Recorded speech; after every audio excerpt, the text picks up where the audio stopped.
Porsche, a car that embodies the fascinating appeal of the sports car like no other. Porsche has always had its roots firmly in motorsports. The first car to bear the Porsche crest went on to win races, and since then, they have become the most successful brand in car racing, totaling more than 28,000 victories. Celebrating its 50th anniversary this year, the Porsche 911 is one of the world's most iconic sports cars. However, their highest-selling vehicle is the Cayenne SUV, which accounts for nearly half of all Porsche sales in the United States.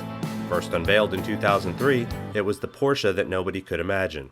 It certainly took some getting used to, but the Cayenne conquered a whole new terrain, establishing itself as the benchmark performance SUV. In 2010, Porsche pushed the envelope even further, launching the Cayenne Hybrid. The roots of the Cayenne Hybrid go back more than 110 years.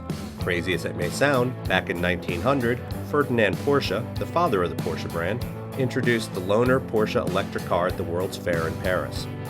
And later that same year, he developed a gasoline-electric hybrid, the Semper Vivus, the world's first hybrid car.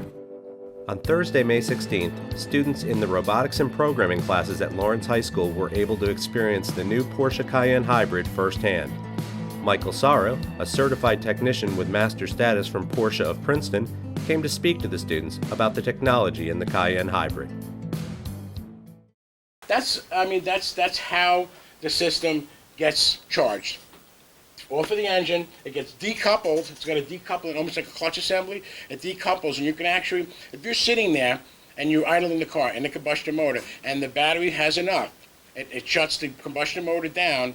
It decouples it, so it says, "Oh, I'm going to run on the battery for now," and you can actually drive around town at 25, 30 miles an hour on battery power. Everything's computer controlled. We have 47 control modules in this car controlling different systems, okay? And they all talk to each other via a gateway. We don't fix cars anymore. We actually plug in a laptop, and the laptop tells us where to go, and then we figure out from that point on. So it's no longer greasy fingers and screwdrivers and such like that to fix the cars.